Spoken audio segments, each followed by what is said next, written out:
রাজ্যের জনজাতিরাই হচ্ছে রাজ্যে প্রকৃত অনুপ্রবেশকারী। এবার এই বিস্ফোরক দাবি করলেন আমরা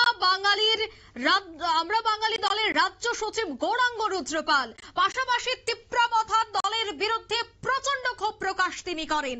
আগামী দিনে বাঙালিদের অস্তিত্ব রক্ষার জন্য আন্দোলনের চরম হুঁশিয়ারি এদিন দিলেন তিনি। এবং উপজাতির জনজাতিরাই হচ্ছে প্রকৃত অনুপ্রবেশকারী, ঠিক সেইভাবেই আজ বিস্ফোরক হতে দেখা গেল আমরা বাঙালি দলের রাজ্য সচিব গৌরাঙ্গ রুদ্রপালকে। ঠিক তিনি কি বলেছেন কোট আনকোট শোনাচ্ছি একবার। এই একটা বই আপনাদের সামনে আজকে আমি তুলে ধরছি। এটা বিলুপ্ত রাজ্য সমতল এবং হরিকেলের কথা বলা আছে।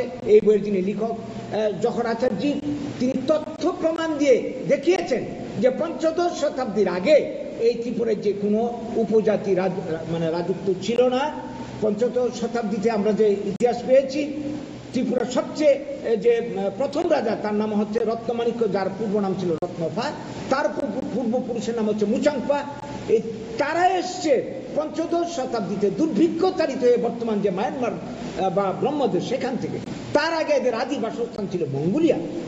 আজকে এইখানে এসে তারা এখানে ত্রিপুরাতে এটাকে নিজের ভূমি বলছে। এরা আসলে কি বলবো, অনুপ্রবেশকারী আর বাঙালির বহিরাগত।